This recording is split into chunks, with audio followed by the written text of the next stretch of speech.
Morning and welcome members, officers, press and members of the public, if there are any, joining this public meeting of the Cabinet here at Newham Council, being held on Thursday, the 23rd of October.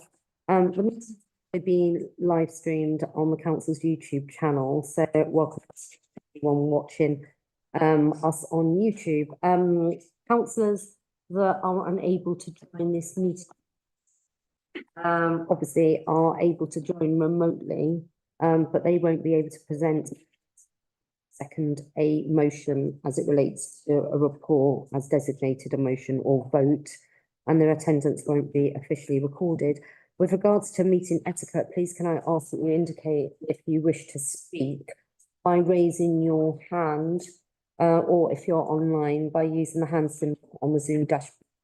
I'll be asking Clerk to committee to advise me if there is anyone that wishes to speak. I know that there may well be some officers online that will be speaking to particular agenda items, and I'll bring them in due course.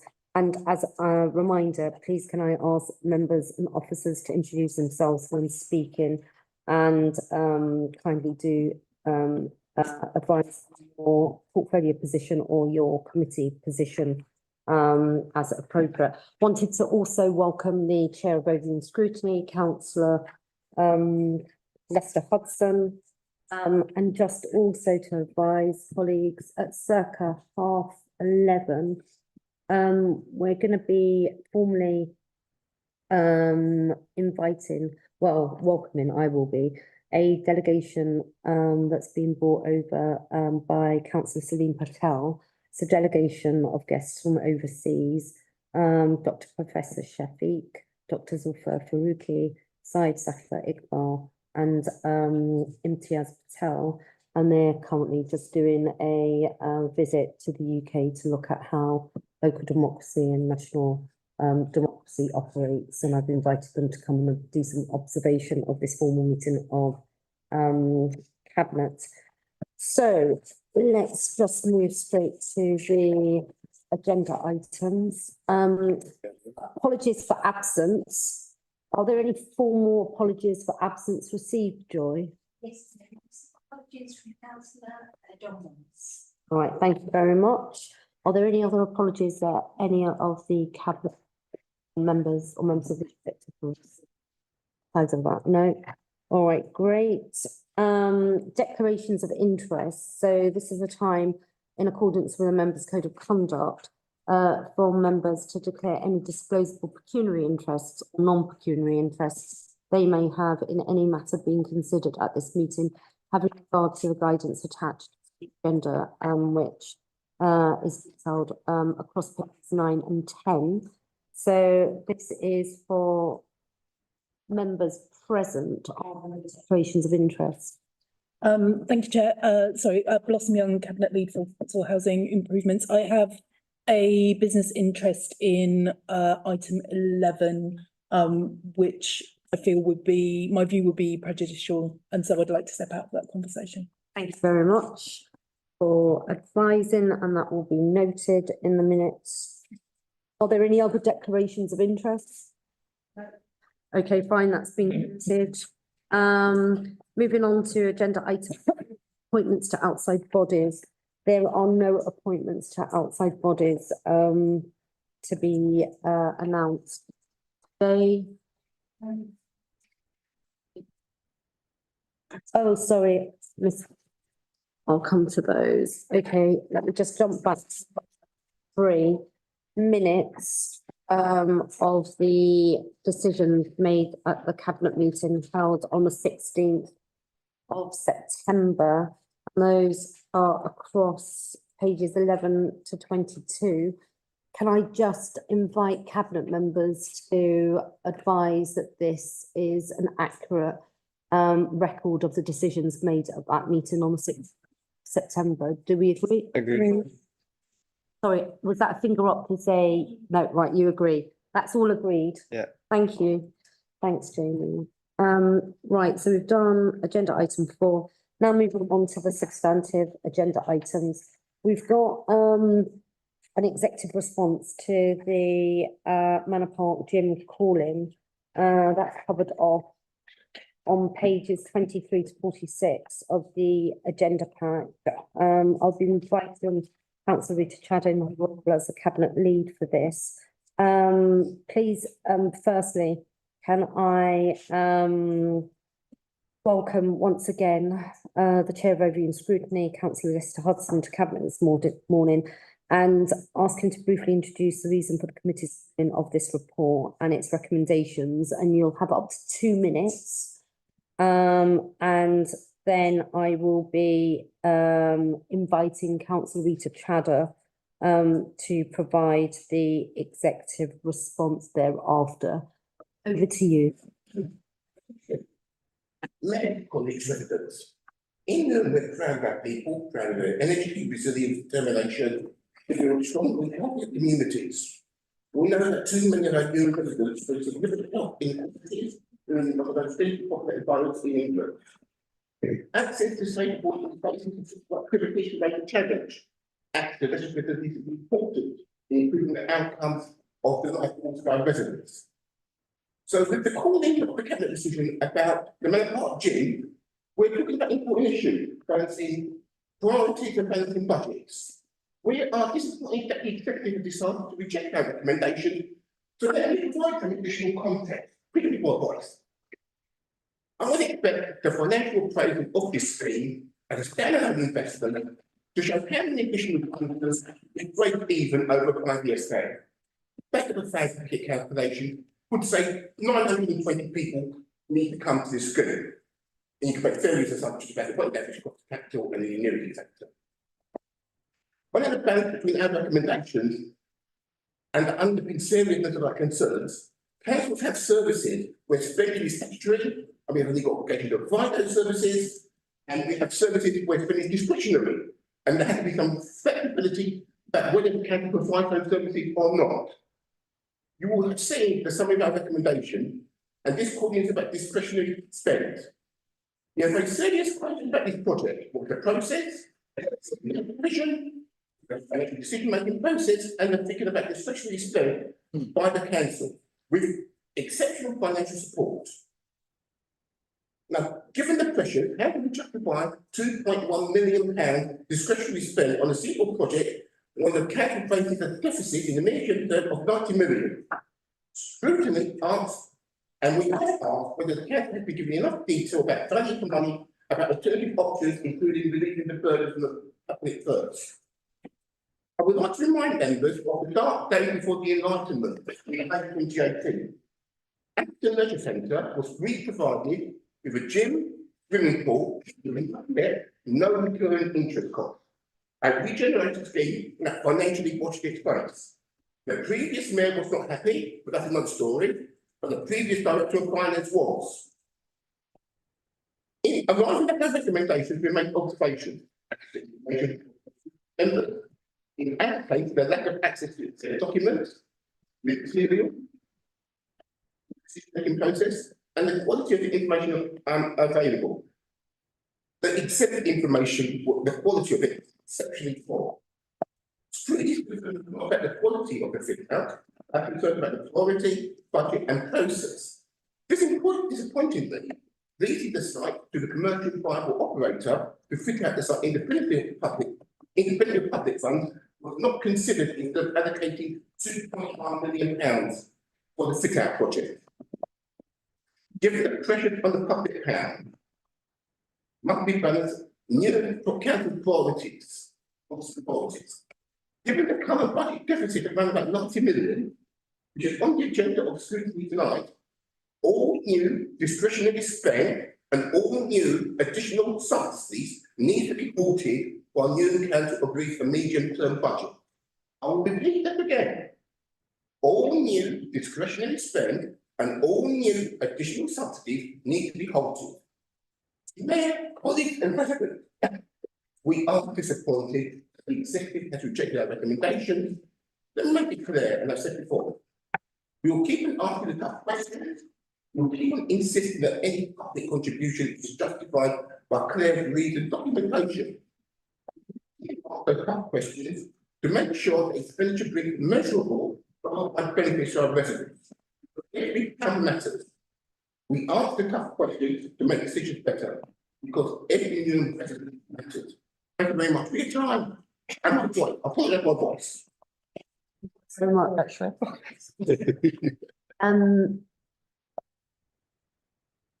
Do we have questions? Chair voting scrutiny. Actually, let's come back to that in a moment. Thank you, councillor Hudson. I'm going to now invite councillor Chadder to set out the executive. Thank you, Councillor Hudson, for that intervention. I would also say scrutiny is welcome in this space, as it always is, because you have to speak critically, and that's always to be welcomed. I think also we're not oblivious to the need to focus on discretionary spend. I think the particulars of this case are very, very different. This is a decision that goes back to 2021. This is an organisation, this is in partnership with an organisation that we are building a very confident and robust relationship with. And I think we also need to understand that this is a investor savings arrangement as well. This allows the council a better return on its investment, and also at the same time improving the health of residents. And let's be absolutely clear, there is nothing more important than our residents in going forward. I think you have pushed us to think critically, and it is right that we should think about commercial options in this place as well, but they are simply not viable in this context, and we referred to that as well. Well, I will gently push back as well is on your suggestion that the papers aren't of sufficient quality. I would actually say they are, both in the public domain and in the exam section. The modelling is based on our better informed understanding. We have moved with a very fast and very succinctly with a new provider who's providing us with clear data and intelligence that supports our modelling for the future. Very short, I'm afraid I cannot subject this routine's response, but please rest assured your inputs and your guidance will be used in future decision making as well. Thank you very much. Okay, so colleagues, I'm now going to move to the recommendations set out on pages 24 and 25. Now, this is specifically the agenda item 5, executive response to Manor Park during the call-in, because you'll note also across that agenda some additional papers as appendices, primarily on the review and scrutiny committee resolutions following their call-in, which are included for transparency to this executive response, and then also the original cabinet paper that a decision was made, i.e. it was approved into the 16th of September formal cabinet. So there are two appendices to the substantive agenda item report, and the recommendations on big page number 24 and 25 state, for the reasons set out in the report and its appendices, Cabinet are recommended to agree. 2.1, note the recommendations referred for reconsideration from overview call-in of the Cabinet decision 7th of October 2025 relating to Manor Park Gym. 2.2, note the executive response to the recommendations made by overview and scrutiny as set out in this report. Section 4. 2.3, confirm the decisions of Cabinet on the 16th of September 2025. 2.3.1, £2.1 million previously allocated within the current capital programme agreed at Cabinet in February 2020. Hold on, I've got a digit missing on my notes. In February 2025, as part of the 2025-26 budget report released, enabling the fit out and associated works to be procured and delivered, and 3.3.2, note that the GLL will commission and manage the fit-out programme with the agreed budget available as provided for in the leisure management contract. 3.4, which is numberings. Yeah, that's it. Give me a second. Yeah, that's it. Yeah. Cool. So is that executive response to the call-in agreed? And this is cabinet members only. Agreed. Is that agreed, everyone? Agreed. Okay, great. That's agreed unanimously. Joy, for noting. And thank you very much. You're more than welcome to stay for the rest of cabinet if you so wish. But I'm looking forward to seeing you this evening at Overgreen Scrutiny. And you take care. Thank you very much. You take care. Rest well. Agenda item 6. So colleagues, we're now moving on to the delivering best value residents quarterly report. And this is out on big page number 7 of the agenda pack copy. Colleagues, this report marks our second update since the council received a non-statutory best value notice from government in May of this year. It sets out the progress we've made in this challenge through stabilising leadership, strengthening governance and improving services for our residents. We've developed a clear delivering best value plan, which aligns with our corporate plan and builds on a local government association paired challenge review report that was published a couple of years ago alongside thereafter our action plan. It's helping us drive transformation across council with a focus to sustainability, which is our predominant focus, culture change and better outcomes for residents. Cabinet is being asked to endorse the plan and note the progress made. Please do ask questions. I know that everyone on the executive and the corporate leadership team of the council and across the organisation recognise the importance of the non-statutory best value. We also welcome the input of our voluntary Newham Improvement and Transformation Board that's chaired by Whiteman, formerly head of SIPFA. And I just wanted to note our thanks to him and the independent experts as they help us in this phase of the council's modernisation and transformation, and also arriving at financial sustainability, given the scale of the challenge and demands facing the council, which is very reflective of the condition our residents are experiencing and facing presently.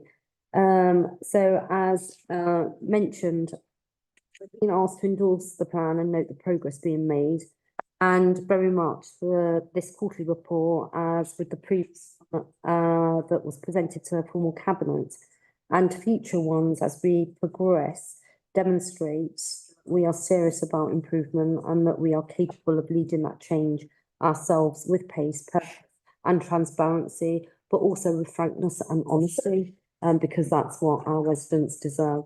So I'm going to pause there. I'll be inviting Lead Officer Sarah Storrock, who is the Interim Director of Strategy and Communications, to talk further to this report. We also have Olivia, who may want to contribute to some of these if that's relevant. And Martin, you may want to. Oh, well, thank you, Mayor.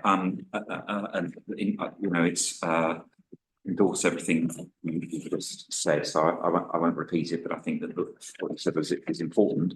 I mean, I think that the key thing for the council in this, and there's a lot of detail in here, there's I guess nearly 100 pages as a progress report with appendices. That's important to say in itself, because as you made about transparency and sharing as much information as possible publicly, I think it's simply part of the process. The key thing, I think, for Newham is that we don't treat this as a sort of exercise as an opportunity genuinely to improve with energy and determination to address the issues that MHCLG has identified in the best value notice. And I think that spirit is very much present in the council, coming at a political level from the mayor and your cabinet and members more widely, and from the corporate leadership team that you refer to and the wider staff group. So I do feel very optimistic that the organisation is rising to the challenge of addressing the best value notice and the issues highlighted to us. And it's a work in progress, and we know that we're not yet at the point that we also understand that the most significant part of it is financial sustainability, and that speaks to a paper later on your agenda. But I'm very optimistic that the council is addressing this purposefully, and that if we continue on the course that we have set ourselves, that we will provide the evidence to MHCLG in May 2026 that will enable the best value notice to be lifted. That's our purpose, and I think that we've made a very determined start. Thank you very much. Sarah. Thank you, Mayor. Just a couple of points to probably make at this stage, which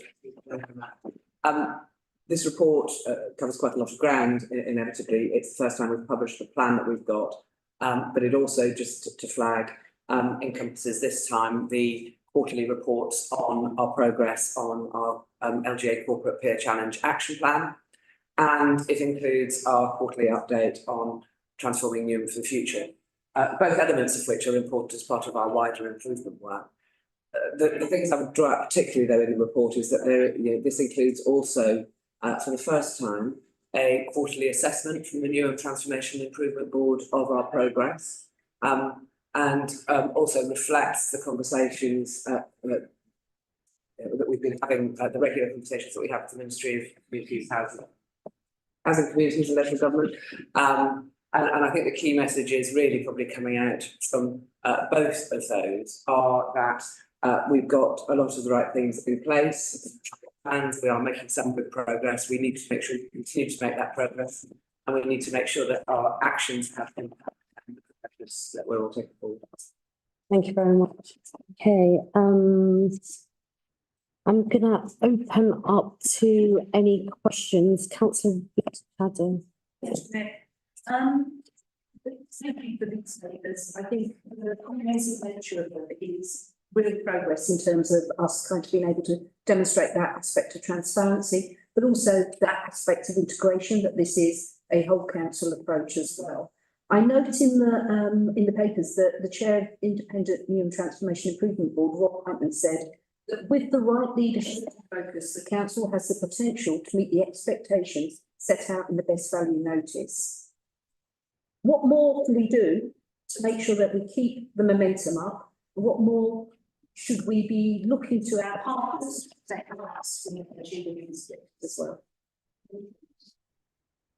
I'm going to pass to Martin in the first instance and then Sarah. So it's a great question, and Sarah just touched on the importance of we need to get our processes and governance right, which I think we're doing, but we also need to see through process and governance to the outcomes and impact that we're intending to have. So I think that as we proceed through the journey of improvement, the more that we're able to describe, this is how it will feel. This is what improvement looks like for councillors, for our partners, as you rightly say, Councillor Chatter, for staff, but most importantly for residents. This is what they will see and feel in a council that is more effective and makes more effective use of resources. I think it's that impact which is the crucial thing, and working with our partners then, and council works with a wide range of partners. We've been discussing that in recent days. I think it's finding the alliances that enable us to have that impact, particularly with our colleagues in health, and the police and a wide range of voluntary organisations that we work with. It being as clear as we can be about our priorities and the outcomes we wish to achieve, and finding that correlation in purpose. So I think we're absolutely on that journey, and it's a helpful reminder actually that in this work, it isn't simply about the council working on its own, but working in alliance and partnership with external organisations. Okay, thank you very much. Sarah? Okay. Any follow-up? All right, any other questions, colleagues? No? Okay, so let's move on to stations. When those are big page number 50. I will read these out again in the spirit of transparency and for any members of the public or press that might be watching online. So against this quarterly report on our response and progress against the non-statutory best value that we received last May, this quarterly report, the second one of which we've brought to formal cabinet, as a series of recommendations, which state the Mayor and Cabinet is recommended to 2.1 endorse the delivering best value for our residents plan that has been developed in response to the non-statutory best value notice received by the council on the 8th of May 2025.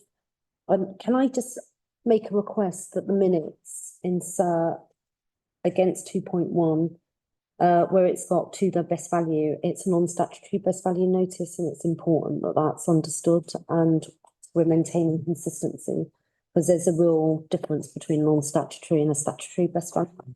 To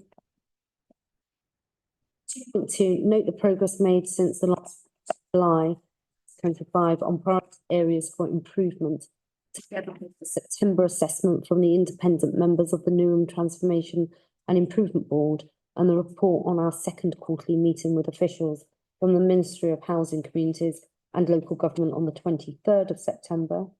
2.3, note the updates in Newham for the future. Work in develop a transformation program management office, open bracket PMO close bracket, and strengthen our corporate approach to improvement and transformation so that we can reduce our costs and improve residents' experiences in dealing with us. 2.4, note the update on delivering the action plan developed in response to the autumn 2023 Local Government Association Challenge. And 2.5, note the Mayor and Chief Executive on the basis of Newham's experience to a Ministry of Housing, Communities and Local evaluation of lessons learnt from local government statutory and non-statutory best value interventions that will inform a reset of government's overall approach to intervention. Is that all noted, and do we agree? Yeah, that's all agreed unanimously. Thank you very much. And then colleagues, we're moving on to the next agenda item, and this very much follows a general sort of theme that is injected in all the papers and discussions that we're having over this present period and over the past year and so. And this is the October Finance Review Report. Firstly, before I hand over to Councillor Zulfikar Ali, can I just give my thanks formally to all officers, all members of the Corporate Leadership Board, and Paul Martin in his role as our Chief Executive now, in really helping to support us as an executive in distilling and gripping the issues and the challenges that we face financially as we respond at the same time to is often referred to as the biggest challenge facing local government in a generation, if not more. financial sustainability against the backdrop of 14 years of decimation of public services, and without acknowledging that there's growing demand across and Newham isn't immune to that. Significant costs as it relates to temporary accommodation and social care costs, which we are managing, but it does require for us, in light of best value, to examine our principle of ensuring value for money and every penny and pound is spent well. So it does require us to look at everything that we do, how we do it, which is why the programme of transformation, modernisation is significant, important and vital, not just for Newham, but for the entirety of local government as it enters into a requirement to reform, modernise. We're going to need to seriously think, recast the way in which we structure, engineer local authorities as organisations and institutions that are driven for people and for the public good. Over to you, Zulfikar. Thank you, Chair. Councillor Zulfikar Ali, Cabinet Lead for Finance and Resources. As the Mayor said, this is an ongoing theme, local finance, not in Newham, but across the whole country. We are here to deliver the best we can for our residents. So can I echo Mayor's word, thanking our leadership team and all staff who have contributed in developing this, what I call a critical milestone in our journey towards financial recovery and setting a legal and balanced budget. So, Chair, I would like to begin by stating in the current financial year, we have achieved a 4 million underspend, but that's something that it's good that we're getting a reduction, but it's something that we can't simply take for granted because things do change. And we are in an environment which is rapidly changing. We do have a number of challenges, as rightly stated by the Mayor. I mean, we have this non-statutory best value notice, which is expecting us to deliver actions which are going to be instrumental in developing this budget. And the LGFA challenge, C4 Housing Regulators Report, and there are many other challenges within the services. We have, as the Mayor said, temporary accommodation, demand is rising, and we have a limited supply, and that's pushing costs beyond our forecasts. However, we are doing a great deal of work in order to make sure we contain those, and there is a report on your agenda with another action plan in order to help us to reduce the impact of temporary accommodation cost on the budget. That, to me, is the biggest elephant in the house. So if we can tackle temporary accommodation, we reduce our budget deficit substantially. And similarly, we have challenges in adult social care, complexity of needs, and provider inflation continue to stress our budget, and not to ignore the same transport, where volume are also increasing. These are serious challenges we need to address as part of setting the budget next year, and obviously our MTFS position over the next 3 years. You will note, Chair, that the MTFS position has reduced from by 29 to 90 million. There's still a lot of variables which we are waiting for. But the report also highlights, Chair, that our capital receipts are coming in order to ensure that we deliver our commitment on EFS for the current year. Corporate controls that we introduced last year are showing their positive impact in terms of helping to reduce the non-essential spend. Capital program has been reprofiled and a reduction in spend along with reduction in the borrowing cost. And I must say that we're doing this in order to make sure that we only progress with schemes, deliver value for money, and are essential part of our corporate priorities. And I'm pleased to also say that 90% of savings are already been done, but there's a lot more to be done. And coming to what are we proposing now? Can I stress again, as Mayor has rightly said, that these are official suggestions at this point in time. They're not decisions. They are a starting point for engagement with Cabinet, with our political labour group, with scrutiny, of course, and indeed our residents. And that process has already started. The proposals span a range of options covering service redesign, what we do, how we do, and if our needs are reflecting residents' priorities. And as Mayor said, we've given an assurance to the Newham Transformation Improvement Board that we will not leave any stone unturned And so proposals within this report contain everything that we can look at, but there will be a process within which we will make sure that we go through and identify those which reflect the needs of our residents, consider the political impact, consider the equalities impact, and make judgments which reflect and do not compromise our values, our commitments, and our needs of our residents. So what happens next now? From now till November, there are a number of sessions are already planned for residents' engagement. And that will be concluded before the draft budget is prepared in December. At the same time, internal budget challenge sessions are being held, which are attended by the members of the New Improvement Transport Transmission Board, where we are testing assumption in those suggestions, exploring alternatives, and shaping proposals in line with building fair and new, bearing in mind the needs and expectation and aspiration of our residents. There will be political discussion, as I said earlier, along with discussion with scrutiny and residents before we shape what's coming up in the draft budget in December. So at this point in time, the suggestions are merely officer suggestions, explored politically, and viability and equalities impact assessment. But they do call for an action, which clearly are difficult for our residents in cost of living crisis. There are suggestions about council tax reduction, suggestions about council tax. But I must say that these are suggestions at this stage, and this administration please aware of the need, and any decision we take will be light of the best interest of the residents. Those were Very much. I'm going to be bringing in Conrad Hall. I'm just going to build on a couple of things that Councillor Ali raised. Look, and I did mention some of this in my introductory remarks to this paper. We are operating in a world where demand for our care services and temporary accommodation is rising faster than our income. That is a fact. It is also a fact that Newham is not singularly experiencing this challenge, this crisis. And it does mean that the money that we have to spend on services residents are most aware of, things like road repairs, parks and bins, are being squeezed. That is a fact.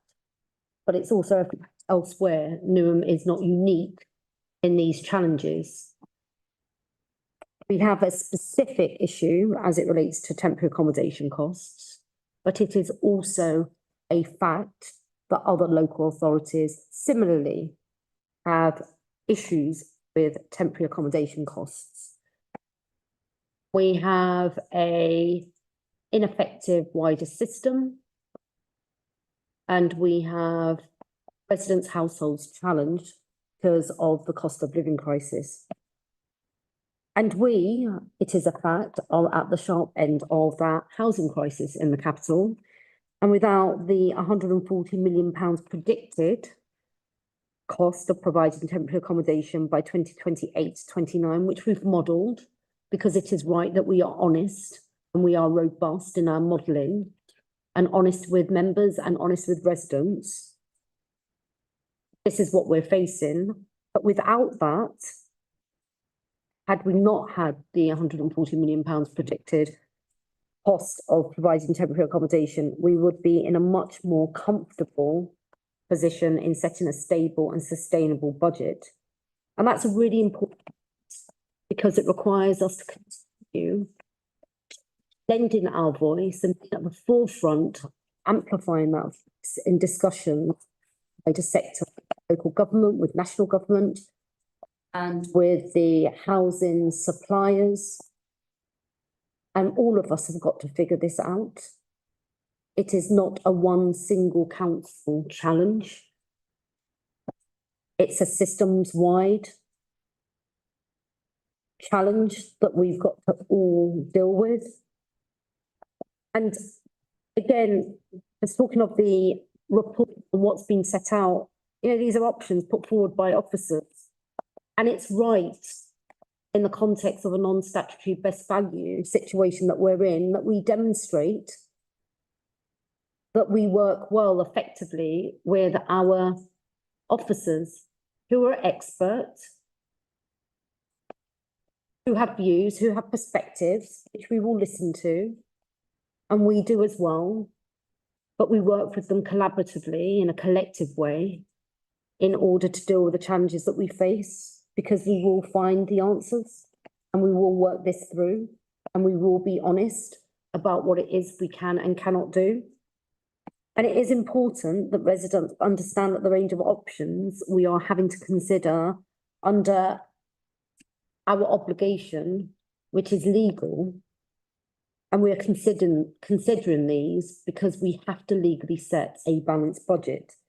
Last year, we were able to do that because we sold some underused assets, didn't need, through an assessment as part of our asset management approach, and we intend to do that again this year.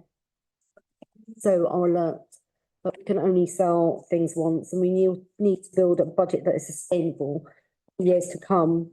And that is why I mentioned in my introductory remarks, we're also going to have to think about how we do the business of the council, the organisational model of the council, the organisational model of every single service area. They cannot operate in silo. They are part of an ecosystem, an organisational ecosystem that isn't just about people and culture. It's about the architecture of what a council in the 21st century needs to look like, and how we meet both our statutory requirements and we do the delivery of those things well for our residents. So we do need a real debate about what residents expect from their council and from any council, and how much of that we can deliver within our current income, whilst we wait for government to provide clarity around fair funding for local government, and a whole raft of other things that it's addressing as part of its national response to 14 years of austerity as it advances its agenda for change for this country. But I think the long-term message has to be that we will do less, but we will do it well. And that means we're going to have to make decisions for the long term and be resolutely focused, not forgetting that we're here as public servants and we're here to deliver for our people and to deliver well. So I'm going to pause there and I'm going to open up to any questions on, Conrad Hall, who's our Section 151 officer and Corporate Director of Finance. Thank you very much, Mayor, Councillor Ali. As the Mayor says, my name is Conrad Hall, and I'm the Council's Statutory Chief Finance Officer. We also have online my colleague, Andrew Ward. Much has been said on this already, so I'm just going to pick out one or two key things that I think it's important to say, and then we will take questions. There's a lot in the report. I'm not going to try and talk to all of it or summarise it. The information's there and has been referred to. What I did want to do was to emphasise the scale of the challenge that we face. We currently estimate that we have a gap in next year's budget of the order of £53 million, rising to £90 million a couple of years after that. Now, I emphasise estimate, as everyone understands. That's what a budget is. It's a series of estimates and projections. And to just give one example of that, we are still awaiting government's response to the fair funding consultation on how funding for local authorities will be distributed, which will follow the budget in November as part of what is called the local government finance settlement. So, of course, some of those numbers will change a bit. But the broad picture is as set out in this report. And as has been said, we're relying on the government's exceptional financial support scheme. What that means in our case, in the plainest language I can find, is that we are covering our day-to-day costs by using the receipts from the disposal of assets, which is plainly not a solution that is sustainable for the long term. Now, it is true, as has been said, these are issues across the sector. We are by no means the only council facing these issues. We are by no means the only council in that exceptional financial support scheme. But nonetheless, it remains the case that it is our job, must be our job, to do everything possible that we can to reduce and if at all possible to eliminate that gap. And so to that end, section 7 of the report onwards, options could be considered to that end. It's been said, and I stress and emphasise again, the options at this it is not today being asked to endorse these, it is not being asked to reject these. And the way to think about the list, I think, is that in order to have a proper conversation about what we should do, start by understanding everything that it is that we could do. And of course, we will also add to that list. One shouldn't regard it as final. There is a process starting now of engagement on those options, which will see them developed and added to and so on. And I look forward to that process of engagement with residents, with the council's scrutiny function and others as appropriate, in order to reach the point where on our current plans on the 22nd of December, having defined these options, we will publish a cabinet report setting out a draft budget, which will then be formally consulted upon following the cabinet meeting early in January, leading up to the process of setting the final council tax and budget next year, cabinet meeting, beg your pardon, at the council meeting towards the end of February of next year. So those are the points that I wanted to emphasise in this report. I won't talk the detail that's already been spoken of. The report is there in the public domain for all to read. I'm happy to take questions. My colleague Andrew is also online to assist. Thank you very much. Right, colleagues, Andrew. Andrew, is there anything that you would like to say at this juncture? Thanks, Mayor. No, I think you've covered all the main points on this report between yourselves. Yep. Thank you very much. Okay, so I'm just going to open up to any questions from members of cabinet or comments. Councillor Blossom-Young.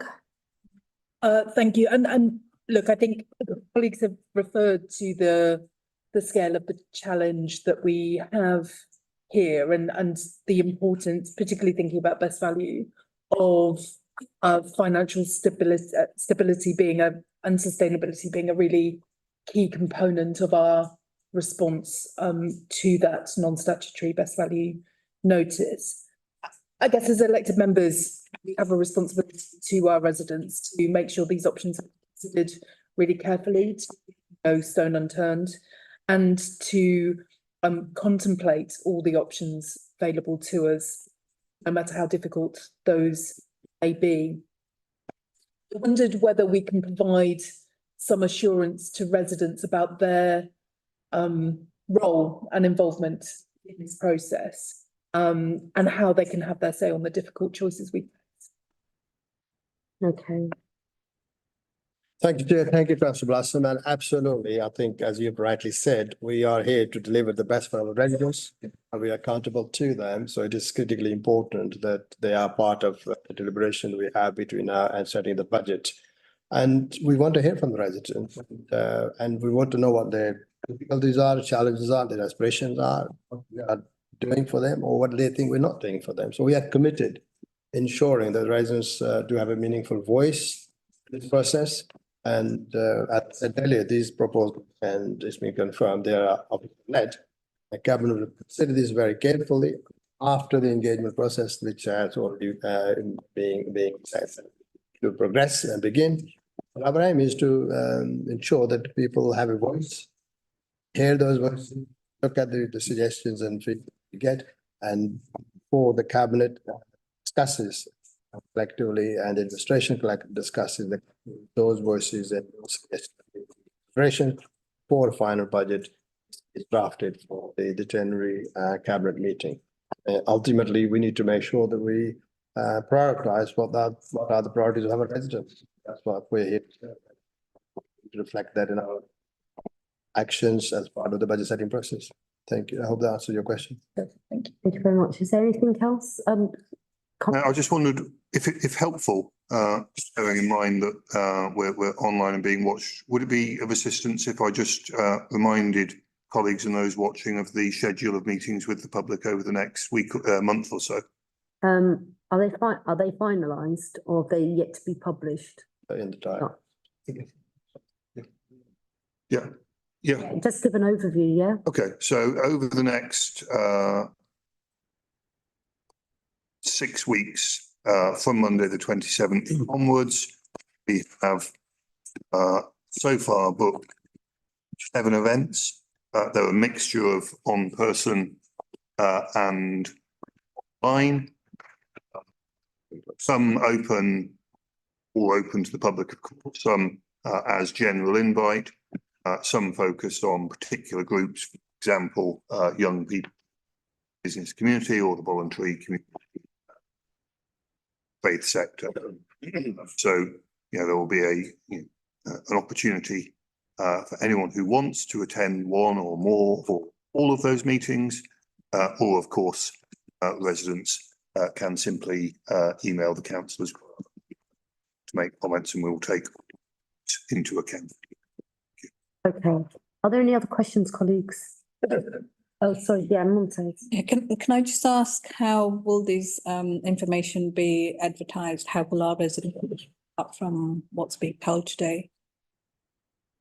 So just in terms of, for want of a better word, communication assets, marketing, it'll be largely a combination of video-based social media assets that can also be circulated via WhatsApp and the like, and then there'll be material available to see on the council's website as well. And for those that don't have access to any of that? So there will be information provided at libraries. Yeah, and we have on the current plans 1, 2, 3, 4 events which are open in person to the public rather than online, so that there's plenty of opportunity for people to get involved. Right, okay. Are there any other questions, colleagues? Nope. Right, okay, so I'm going to be, again, in the interest of transparency, and as part of the important dialogue with our residents and wider stakeholders, the recommendations as set out on big page number 153, for the reasons set out in the report and its appendices, the Mayor and Cabinet are recommended to 3.1, note the Council's updated financial situation as set out throughout the Revenue and Capital Budget Monitoring Reports. 3.2, agree the reprofiling and budget reductions to the capital programme as set out in the Capital Budget Monitoring Report. That's Appendix 4. 3.3, agree to go out to statutory consultation on changes to simplify and reduce the support offered to the residents via the council tax reduction scheme to enable this to be presented as a savings option for the 2026-27 budget. 3.4, agree to launch a public engagement campaign on the difficult choices facing the council so that residents and other stakeholders can have effective input to form the ultimate political decision making on the 2026-27 budget. Is that agreed, everyone? Is that agreed? Okay, that's unanimously agreed again. So now we are moving on to the next agenda item, and this is the building a fairer Newham And I'm away. performance report. And this is the period 5 of this current financial year. Colleagues, this report provides the latest summary of our progress in delivering the Building a Fairer Newham corporate plan, which sets out our strategic priorities from the period 2022 through 2026. Despite financial pressures and rising demand, we've made significant strides across key areas of the Building a Fairer Newham corporate plan missions. from launching the Our New and Futures Innovation Lab to help shape a 10-year vision for inclusive growth, tenant satisfaction, and delivering youth services. To just add, by way of context, the Building a Fair and New and Performance Report is a series of quarterly reports that we bring forward to Cabinet as part of our good governance transparency to demonstrate how we are performing against the democratic mandate that was secured previously back in 2018 to the 2022 period, and presently from May 2022 to May 2026. And it's an important tool for us to be able to use as part of our accountabilities to each other, but also more importantly to residents. And it also provides a really important temperature check as it relates to our efficacy and progress as an effective organisation. Just wanted to say, in terms of the significant strides across key areas, the Our New and Futures Innovation Lab, that's a 10-year place vision involving partners, involving the voluntary community faith sector, involving local businesses and other important anchor voices, so anchor partners that play a really important role in shaping and driving the sustainability of this borough as a place and as a place for inward investment and the like. It's not specifically and exclusively about inclusive growth. We've got a local growth plan that we published in the summer and formally officially launched at the London Real Estate Forum. But also this report talks across progress being made in those all important areas around the resident experience, not least because we're in non-statutory best value situation presently. So the report talks to where we've got to with improving tenant satisfaction in the housing services, which inevitably is also linked to our response to the housing regulator, where we got a C4 judgment last year, and no doubt housing improvement. Talk to aspects during our questions section of this agenda item. But there's also some really important, impressive progress across children, young people services, including youth services. Our commitment to safer communities and sustainability is reflected in the publication of the Newham Safety Plan, and there's also been achievements such as Newham winning the Local Government Chronicle Net Zero Award and the Healthy Streets recognition. We continue to support young people and families, including through expanding our family hub services, but also, again, in line with our principles of being open, transparent, clear and honest, as well as frank with our residents and our partners locally, including our councillor member colleagues. We set out with that honesty the challenges that we know remain, which in no small part contribute to aspects of the non-statutory best value situation that we are dealing with and dealing with firmly. So you'll note that the report talks about the challenges in adult social care, special educational needs, housing and temporary accommodation. So the report outlines how we're responding, including through service redesigns, targeted campaigns and strategic investments, and it supports the evaluation of how the council is delivering its best value through, as I said, providing a transparent account of progress and providing assurance that we are doing all that it is we can to secure continuous improvement.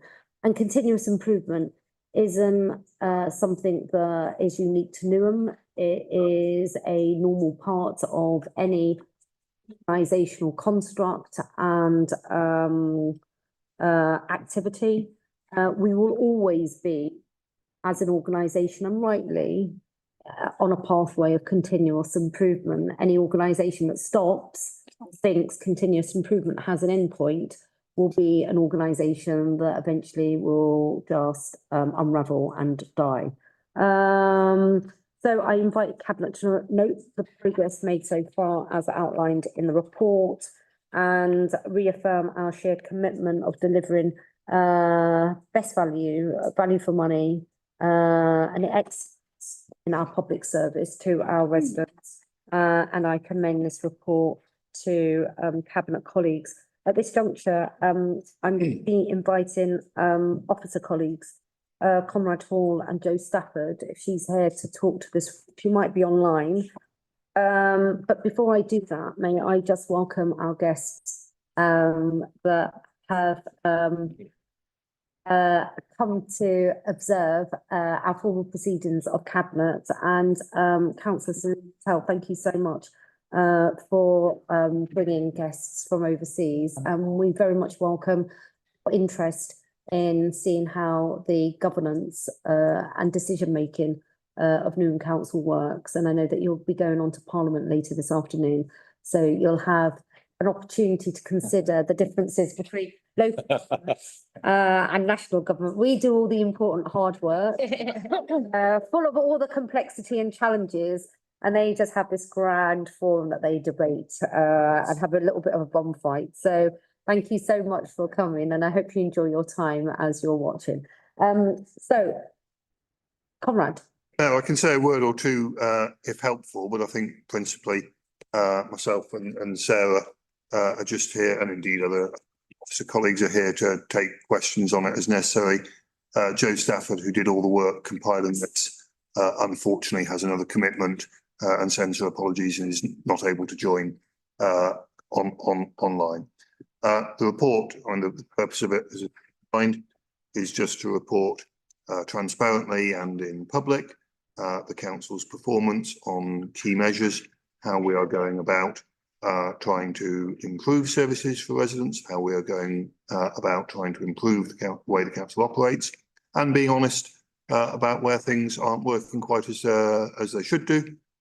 Because we believe that transparency is one of the important components of helping to improve services. There's a wealth of information in it, particularly in the appendix, so I won't try and summarise all that in the interests of time. But of course, myself and other officers here at the meeting are happy to take questions on any of those points of detail. Thank you very much. Okay, I'm going to actually invite Cabinet members to just talk to aspects of their service areas. And I think there's also an important area of work that's been driven through Councillor Rita Chadder and her work with the team outside of adult social care that is worthy of surfacing here. And thank you so much for it. They have to hurry to Westminster and they don't want to be late. Take care. Thank you very much for coming. Blossom. Thank you, but no, I'm just really taking your invitation to comment around the progress, particularly in relation to housing services, and really to note with colleagues that last week marked the 1-year anniversary of us receiving the judgment from the regulator of social housing, which of course was a really acceptable position, and that's why I'm really pleased and reflected in this report in the appendices around the progress that we are making in that service, particularly around the safety and quality of our homes, particularly around putting resident voice really central to the way that service works, operates. And we have an excellent resident challenge board who provide a number of recommendations for how the service should continue to improve. And I'm really pleased that is starting to yield some results in terms of how residents are responding to the service. And we're seeing that reflected in the tenant satisfaction measures, and we're seeing that also in the way that the service is being delivered. So the repairs backlog that was found at the time of the inspection is now cleared, for example. that doesn't mean there isn't a lot more work to do. And they're very much remains substantive issues that the service are addressing. And I know that Paul and the team are working incredibly hard to continue that positive direction of travel. And I want to thank them for that. I'm also really pleased to see that progress is being made in several other areas of this report. And just reflecting on our previous conversation, how we prioritise the things which are most important to us, things we're delivering in this plan, and how we consider that as part of our budget conversations feels like an important component. Thank you very much. Who's next in terms of Councillor Sarah Ruiz? Thank you, Chair. Councillor Sarah Ruiz, Cabinet Lead for Children's Services, Education and Sustainable Transport. But I'm just going to talk today about the children's services because we have made huge progress since 2019. Members may remember we were deemed to be inadequate then, and we're now good, and outstanding. It's not a word I'd use very often, for leadership and management. But we also recognise there are still challenges within the service. I think that the KPIs that we have now, I have to say, are in a much better place to allow us to actually drill down as a lead member. Before it used to be quite, I didn't ever understand them, but now they're really clear, they're very focused, and we know exactly where we need to be concentrating our efforts. So, you know, I look always on a monthly basis, I look at the red areas because they're the ones that we need to focus most on. And we will get those figures back into amber and hopefully into green shortly, but that is work in progress. But I actually think that this is a really clear report. The whole report is probably the clearest that I've had since I've been on the council. So I thank whoever does it. I think it's Joe, but it is really clear and very accessible for people. So thank you for that. Thank you very much. Councillor Charlene McLean. Thank you, Chair. Councillor Charlene McLean, Cabinet Member for Resident Engagement and Resident Experience. And similarly to Sarah, the report is very clear, and I too applaud the officers for their work on this. It's easy to see the red, greens and ambers to see where the council is falling short and where we're excelling. So I'll just focus mainly on the reds. They jump out at you when you look at the KPIs with regards to resident experience. So the calls answered by the corporate contact centre, we haven't quite met the target yet, but we've made marked improvements. I believe in the next report it should go to green because we should have met that that target as the corporate contact centre. Unfortunately, the council tax centre, we're far from being green, but there's a lot of work ongoing with Olivia, who leads on our corporate contact centre, just to hone down on exactly what the issues are. We know that there's been increased contact to the contact centre because of increasingly contacting people. So, you know, telling them that they're behind, need to pay. So we've increased our collection rate, but similarly that's increased demand on the contact centre. So we're honing down as to how we can improve that. So yeah, I'll just leave it there for now, because I know that the complaints report is the next item, which is some of our other KPIs. Okay, fine. Is there anything else? Yeah, Councillor Rita Chad, and then I'll come to Councillor John Whitworth.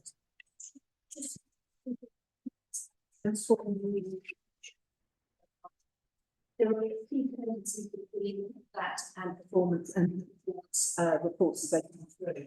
So what the team need to do is to see what's in the red, where can we add extra resources could there be assistance or policy change that may aid us coming out of the red and into the green?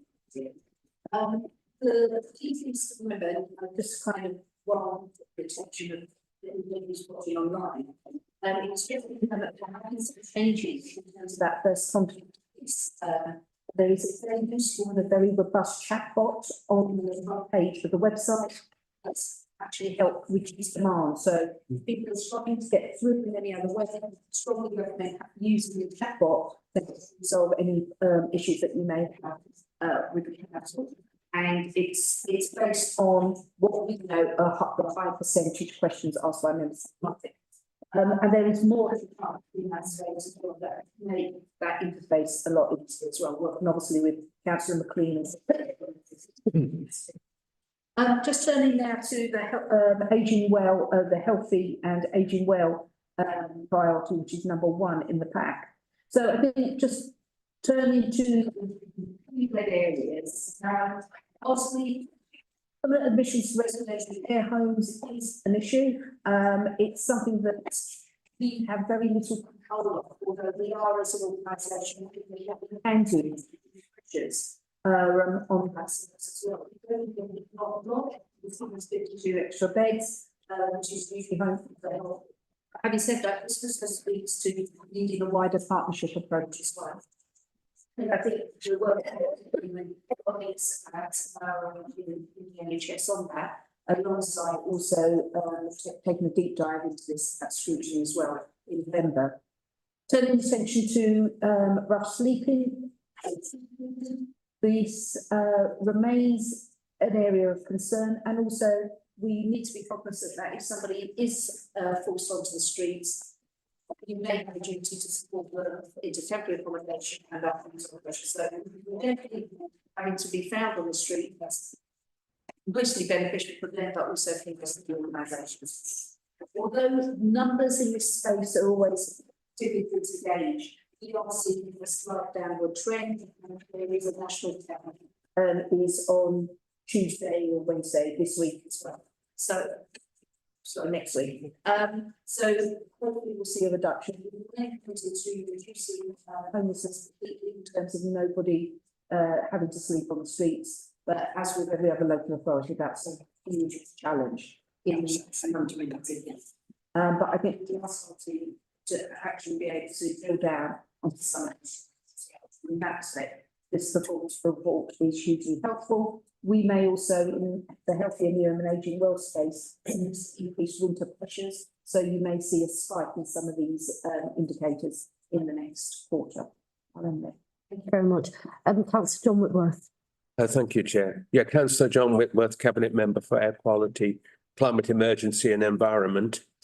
Well, the key performance indicators indicate progress in most areas in street cleaning, fly tip removal, bin collection. There is a blip with recycling, which needs to be looked at, and looked at indeed in the context of the introduction of a separate food waste collection, which is the first phase coming at the end of next month. The improvement has been made over the last few years and continuing into this year. Credit to the public realm team, but this is an area that is of particular concern to residents for their well-being and satisfaction in living in the borough. And we know there is more work needs to be done because fly tips are to be seen in the streets. All the streets are not clear of litter. So we know that we have to double down and squeezing every ounce of improvement we can in the actual performance of these activities. And also we have introduced Let's Love Newham campaign, which is working on encouraging and educating people to take pride in reporting litter, their own waste disposal in bins, volunteering for litter picks, and actually to raise awareness of the need of personal responsibility, because this is an area where we have a problem. As fast as the litter and fly tipping is picked up by the council, people are depositing it. So this is an area we know we have to work on, and we are looking at it very seriously. And I will just add something that is not here. The Climate Action Team won an award this year from the Local Government Association for the best council progress to net zero, and the Just Transition Plan, which they introduced a couple of years ago, has been widely recognised, and Newham is getting a good reputation for work on climate action this country and indeed on the continent. That's all I have to add, but I believe Councillor Miraj Patel would like to add a few comments to this as well. Through you, Chair. Councillor Miraj Patel, Deputy Cabinet Member for the Environment. I think Councillor Whitworth actually summed it up quite well. One thing I did want to pick up on was the reuse, recycling or composting. A lot of work needs to be done in this space. A lot of it is out of our hands in terms of the quality of recycling, but also the global plastics that we're facing in our recycling bins, which shouldn't be. And it's a matter of education, but also coming out of the 25-year PFI contract very shortly. So at the end of 2027 will give us opportunities that we don't have currently, and to share some good news on a different note as well, or a similar note, more like the East London Waste Authority team, the waste prevention team, have won an award, the LARAC award, which was a couple of weeks ago as well. Okay. Councillor Zulfikar. Thank you, Chair. I really welcome this report, and I think it's great to see the clarity as my colleagues have already expressed, and the progress and the performance that is shown here is a remarkable journey that we are still embarking upon. But I must say that this reflects that building fairer Newham isn't just a slogan, it's actually a mission, and we are demonstrating this through our actions.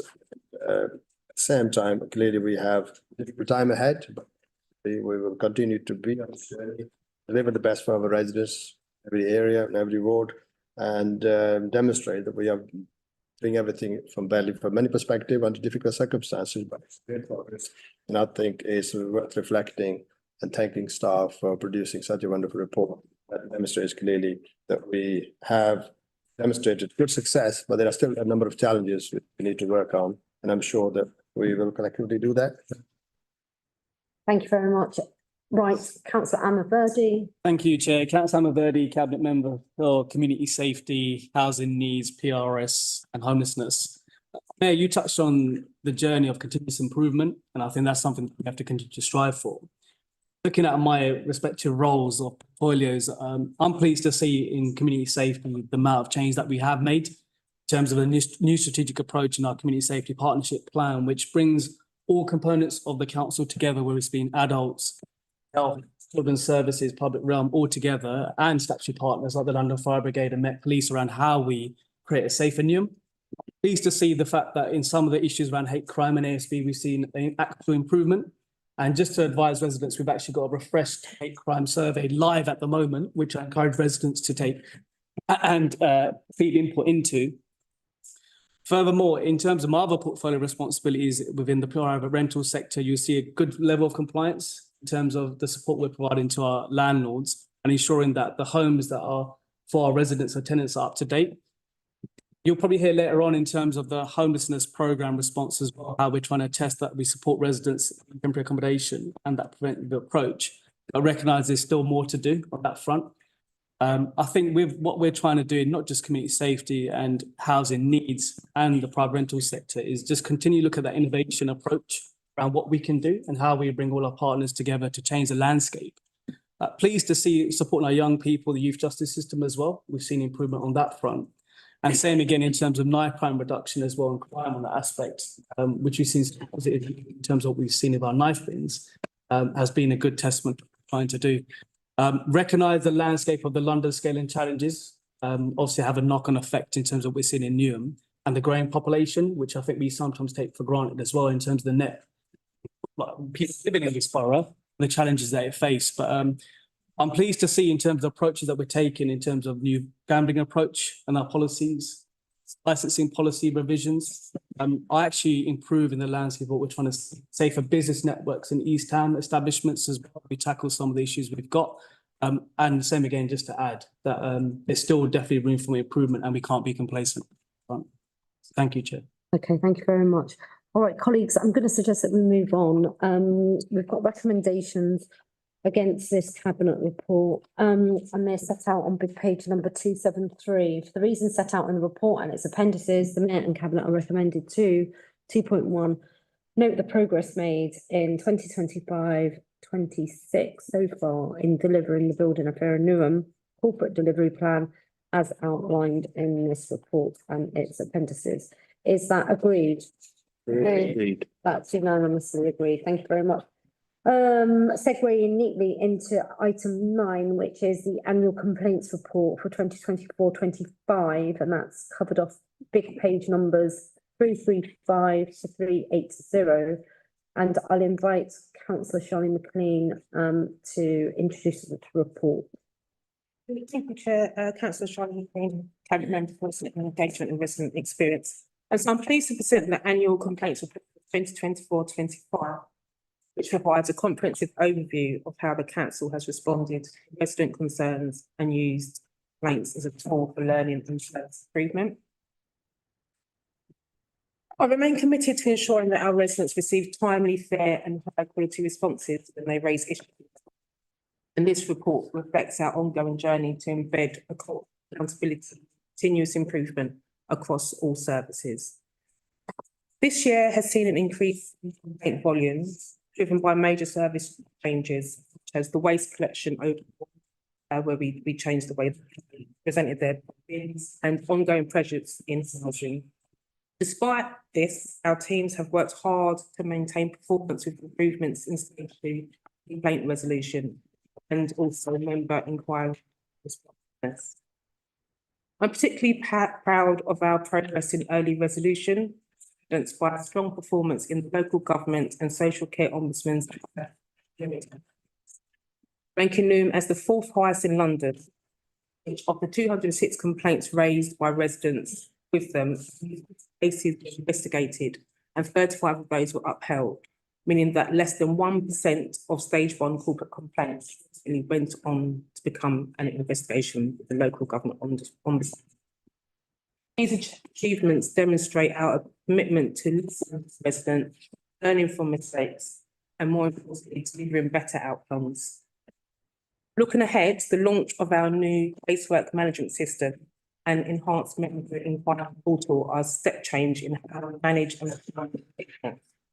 These tools will help us better understand resident experiences, identify trends, and drive improvements where they are most needed. Let's thank all of the officers and my councillor colleagues who have contributed to this work and reaffirm our shared commitment to building a fairer Newham through transparency, responsiveness and resident. I'll leave it there, Chair, but Olivia is here. She will go through some more of the detail of the report. Okay. I'm happy to take questions from colleagues. Thank you very much. Before I do, it would be remiss of me not to invite the corporate director. Oh, yeah. That is responsible as well. Sid Conrad Hall again. That's fine. Thank you very much for the invite, but really I've nothing to add to what's already been said. And I think better if we hand straight over to Olivia, if that's all right, Mayor, but thank you for the offer. It's okay. Olivia, over to you. Olivia Shaw, Assistant Director of Resident Experience. Councillor McQueen days pointing to a few additions perhaps for me, maybe around themes of complaints, which are pretty consistent year on year in the council. So things like waste, housing repairs, parking, housing options are always in our sort of top 5 complaints. Whilst they might sort of change relative position, that is, I think the thing that I really pay attention to and probably want to draw out as an area that we need to keep working on is the reason why people complain, which is the delay in response. I think as this meeting, there might be a genuine increase because place and perhaps changes in policy. The delay in responding is within our own gift to improve our. We can improve that. Don't really have much to add in terms of the LGO. I think needs out there the key statistics there. Yeah, just when we talk about satisfactory family, that's about really compensation. That is also around policy things. Really that's really good signs that we're embedding learning plans, that we are changing things early as a result of those. Thank you very much. Over to you. Thank you, Chair. Look, complaints should always be welcomed. They're a real opportunity for us to learn, for us to evaluate, for us to understand, as Olivia's just described, where residents are and what we need to do to reach satisfactory outcomes. And so I think this report's incredibly welcome.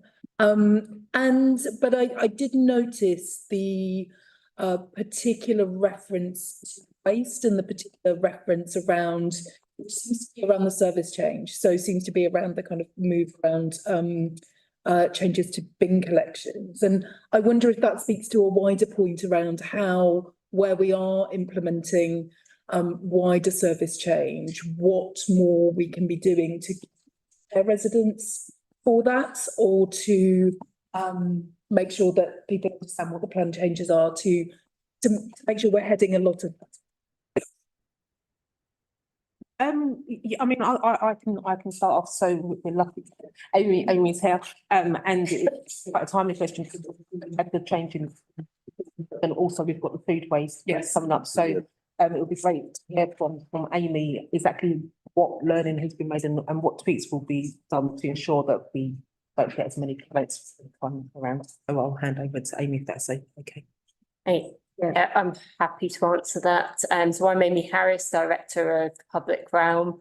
I think we've taken on board quite a lot of learning from the service change.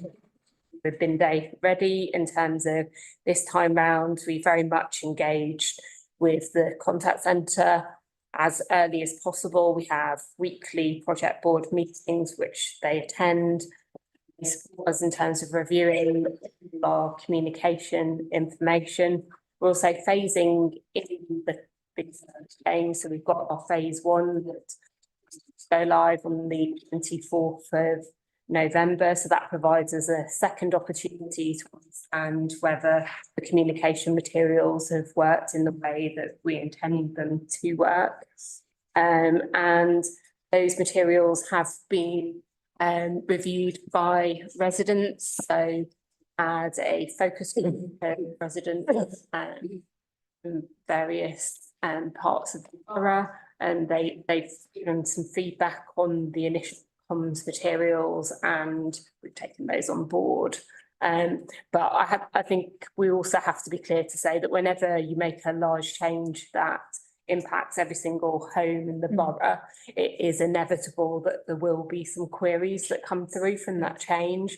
So there is always in the waste management world, when you change a service, it should be 12 to 13 weeks where you have an increase of inquiries. They're not necessarily complaints, because sometimes it's, why haven't I had my container? And then that drops off, and that is a fairly standard thing that happens during a service change. It's just making sure that we've got the information to point to, so that residents can easily get that, and then we respond to those inquiries. Okay, I mean, obviously, a complaints annual report, as stated in the report, is a really useful tool to drive service improvements, but just really to state absolutely clearly here, in my role as the mayor, we have got to get better, faster, quickly. And this experience on part of residents, notwithstanding service changes, need to be anticipated and built in from the outset, and especially in an area as important and vital as public realm, maintenance and cleanliness of our streets. But thank you very much for the frankness and honesty. Are there any other portfolio leads that wish to say anything? No? Okay, I am going to then move on to the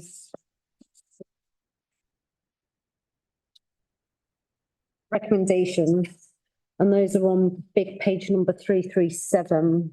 For the reasons set out in the report and its appendices, Cabinet is recommended to 2.1, note the council's performance in complaints handling during the fiscal year 2024-25 and the improvement actions that will be taken in 25-26 to continually drive performance and embed early resolution for residents. Is that agreed? Yes, that's unanimous. Thank you very much. Now we're moving on to agenda item 10. We've got increasing affordable temporary accommodation, supply and tackling homelessness in Newham. Big issue. Cabinet members and members of the executive, please note there are exempt appendices for this item. Should any member wish to discuss anything contained in the appendix at that point where you raise that you wish to, I am going to need to evoke the exclusion of press and public as a consequence, and we will be stopping YouTube streaming of the Newham Council's YouTube channel. So be mindful of that. Look, I'm going to say a few words. Emma, taking advantage of being the chair and the mayor. But the reason being, because a major driver of our financial challenge is temporary accommodation, exceptional pressures that we're facing itself as a result of market failures of the wider housing market, which I've spoken about before in this meeting earlier on. It was a significant factor in the council needing to apply for the to the government last year for exceptional financial support. And crucially, it is a really vital component of the response that we demonstrate to the non-statutory best value notice in light of the financial pressures that this council faces. I want to state clearly, we will have to do, and we will do whatever it is that we can within our gift, within our powers, within the way in which organisationally the operational efficacy and culture within the service area has to change. Our honest and frank conversations with our residents, which we will do with respect, but we will be clear what that means if anyone is needing support, and we will continue our efforts to prevent homelessness, but we cannot carry on sustaining this level of temporary accommodation cost indefinitely. It has to be gripped, it has to be reversed, it has to be decreased in terms of the numbers. What that also will mean, if you consider why people come to the council facing homelessness, real possibility of being destitute, living on the streets, for surfing, at times in really dangerous, vulnerable situations. It's because people cannot afford to maintain rent levels in the homes that they have been living in. That is because they are financially insecure. And if we do not, at the same time as addressing the reduction of our costs, deal with the fundamentals of people, whether or not they can afford to live or not live, and that has to be linked to how we enable them to earn more income. We will fail. We will fail here, we will fail in London, and we will fail in this country. So on that note, I'm going to be inviting Councillor Almaverdi to introduce this report. Councillor Almaverdi, Cabinet Member for Community Safety, Housing Needs, Homelessness and Private Rental Sector. Thank you for your introduction remarks. I think it paints the stark picture of the reality of the national crisis I've seen at the moment. But just as a formal introduction, Newham is facing a housing emergency of an unprecedented scale. As of August 2025, more than 7,500 households are living in temporary accommodation, the highest figure of any local authority it's not merely a local crisis, but a symptom of a wider national housing market failure. Spiraling private rents, a shrinking supply of genuine affordable homes, and landlords exiting the sector, and a continued freeze on local housing allowance. Across London, these pressures are pushing more families into homelessness and driving demand for TA to unsustainable levels. Living in temporary accommodation can have a devastating impact on people's well-being and stability. Individuals and families are unable to make medium and long-term decisions about work or schooling, and there are direct links to both mental and physical health issues, particularly amongst children and young people, as a result of living in temporary accommodation. Council policies and actions should be directly targeted at reducing the number of residents in TA. The financial impact of TA on this council is significant and escalating. TA now costs for over 100 million annually and is a major contributor to our projected 150 million medium-term funding gap, which was present in the July 2025 financial review.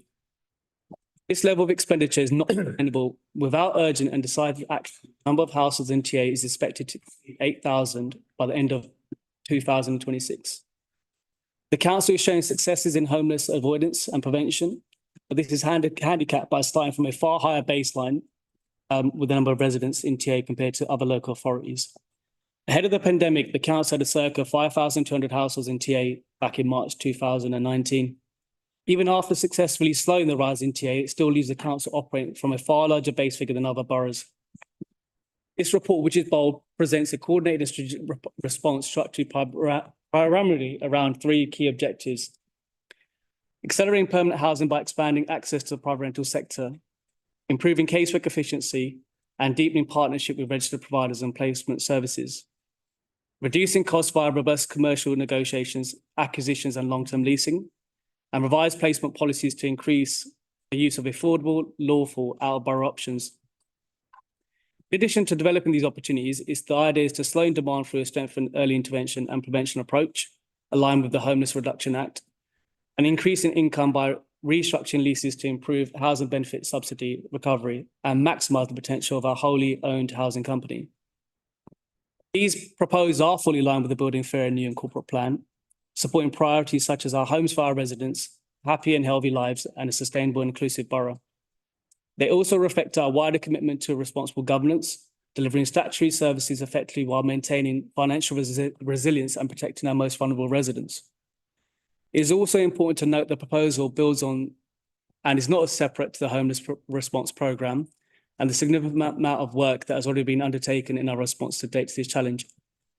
The council has had notable success in this area, limiting costs and providing effective support for residents, particularly in the use of targeting our discretionary housing payments.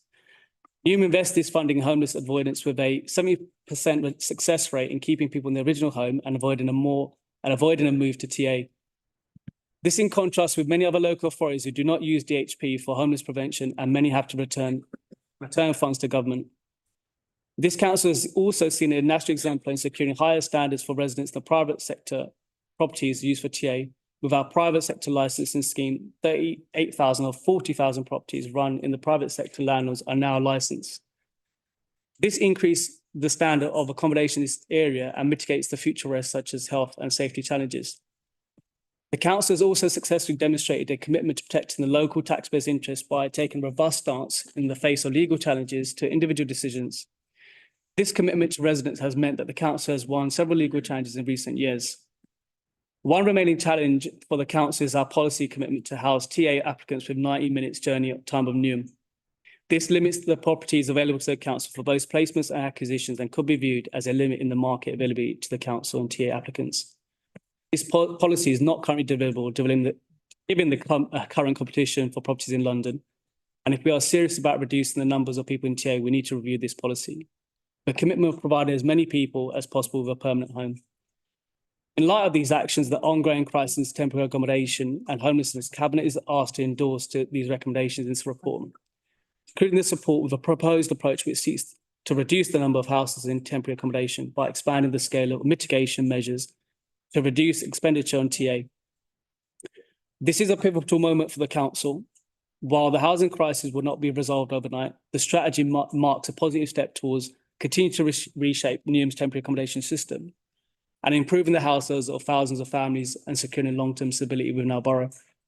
Just probably wanted to add that, look, you will see throughout the report some of the proactive approaches that we've taken as a council in terms of innovation, working with MHCLG, our homeless prevention programme. But I think at this juncture in time, it just highlights the level of scale of challenges that we've seen and what more needs to be done. So thank you, Chair. Thank you very much. I'm going to, do we have Officer Zulfikar Mullock? No, we don't. Zulfikar's on holiday. Paul Kitson, Corporate Director for Inclusive Housing and Culture. Mayor, I won't add anything to the introductory comments because Councillor Birdie's completed them pretty comprehensively. I just draw your attention to sections 3 and 4. So section 3 of the paper is the homelessness and what's been achieved. 4 is the proposals. And I think quite happy to take questions, Mayor. Okay, fine. Colleagues, Thank you. And can I just point out that the EQIA in this pack is actually a quality demonstration of why it is so important to have EQIAs as well. So thank you to officers for that. Moving a bit further on that, it's noticed that there's a on women of homelessness as well. What plans does the council have to kind of mitigate that? Can I say that, Mayor? Yes. Yeah, so the team have quite a lot of experience of placing families and women and other vulnerable groups a long distance away from the camp. So there are a number of things I think in place. One is obviously an assessment of the suitability of the property taken in. Second, then would be an assessment of the suitability of the property itself. And yes, there would be some very practical points around the cost benefits, for example, the building safety, safety compliance and so on, but a broader is done on the suitability for the particular needs of the groups going. And that includes quite heavy liaison with the authorities in that particular area, so that those authorities can provide us some assurance that the relevant facility services would be available for the people that we're facing in those areas. But we always have that bilateral conversation. Then when it comes to the actual movement, there is a settlement team which oversees directly to those particular properties like new area. And then they, together with the new authority that is receiving, will work together to assess flowing needs. But it's a well-trodden path, but I think the question is right in that we should make sure that we're paying as much attention. We have highly relevant experience, most recently, where there are a relatively high proportion of single parent families with largely female single families that moved to Farnborough. So we've got some recent relevant experience there of making sure that both women and families were accommodated. Any other questions? Councillor Blossom Young and then Zulfikar. I'll defer to Zulfikar. Okay. Thank you, Chair, and I would like to welcome this report and I thank Officer for a very concrete set of proposals in order to address what is exceptional financial challenge for us all. In fact, 2/3 of our budget problems are as a result of this. So it's good to see that we have a plan, robust plan, which is going to demonstrate tangible outcomes. So I just like to see how quickly can we measure the actions that are suggested in this report to see what impact it is having in terms of the proposals contained in this report, and whether it would be appropriate to actually not only measure the financial impact, but also the real impact of the number of people we're preventing becoming homeless, and number of people, and how quickly we're moving them out of team. That's something that's going to be part of the process. Can I answer that, Mayor, too? So it's really important that we move quickly, isn't it, on this particular initiative, critically because the contents under section 4 of this report and the success of them will inform some of the financial modelling for the MTFS and the budget that Conrad introduced earlier on. So broadly speaking, to answer the question, we'll be mobilising some of the new initiatives next month or two. We would expect to be delivering results then in the final quarter of this financial year to inform the budget setting process. We need to move very quickly. I think you've raised another point there, which is very important, which is thinking about not just the cost saving, but are we actually making sure that we're improving the quality of the service to people who are finding themselves in distress? And one of the things I think is strong here is, so the homelessness response plan has been effective. We've improved the quality of accommodation, we've improved the supply, and so on. Actually, what we're producing here is a plan to discharge our homelessness duty to people that are in TA. Now, what that really means is that we will seek to find people longer term, more stable accommodation, which is obviously in everybody's interests. So some of the core of these proposals really is about looking after people and making sure that they've got a more stable platform for the future, really. That helps. Okay, right. Rita, did you want to come back with a question? No? Okay, councillor Sarah Ruiz. Thank you. Just really actually a point of clarification, if I may.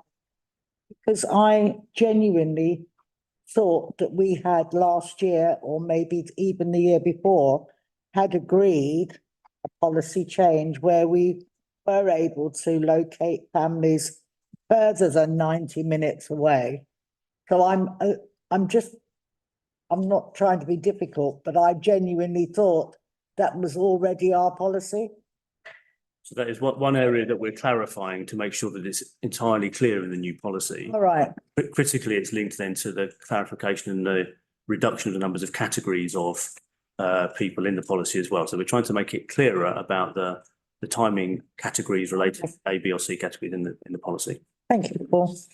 Okay, I can't see any other hands up.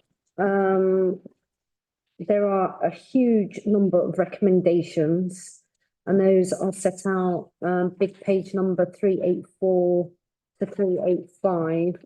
And in the interest of time, because I've got several reports to still get through, I am not going to read them out. So for the reasons set out in the report and its appendices, I recommended to agree across 2.1 to 2.5, and then Cabinet has also asked to note 2.6 and 2.7. So can I just invite, do we all agree on the recommendations 2.1 to 2.5? Agreed. And then do we also note 2.6 and 2.7? Agreed. Okay, great. Thank you very much. Now moving on to the next agenda item. This is agenda item 11, and this is the Canning Town Enterprise Hub strategy and Mayor Parry Bridge delivery, and I'll be inviting officer colleagues to talk to this. I understand that I've got Officer Tom Badger online. Yeah. Okay, great. So look, I'm just going to do some short introductory remarks. This is a really important additionality to the plans afoot on the Canning Town Town Centre. And I know that Canning Town, the approach to Canning Town and the town vision has been quite a vexed issue for a number of years for local members and for residents. We will be getting, and this paper actually is part of getting to grips with that and making sure that we've got a compelling, well understood, clear, engaging and activating vision with a practical action orientated strategy as it relates to Canning Town Centre. But we are really clear that in the context of Canning Town as one of our major town centres now emerged, it has to be our arena of unlocking inclusive growth benefits for our residents, as we are doing elsewhere, primarily Stratford, in line with our Stratford vision, because it's our major town centre as well. The strategic framework, the anchors the Canning Town Enterprise Hub strategy, provides a clear roadmap for transforming the area into a thriving enterprise arena, supporting innovation in green industries, the data economy, delivering new jobs, homes and infrastructure.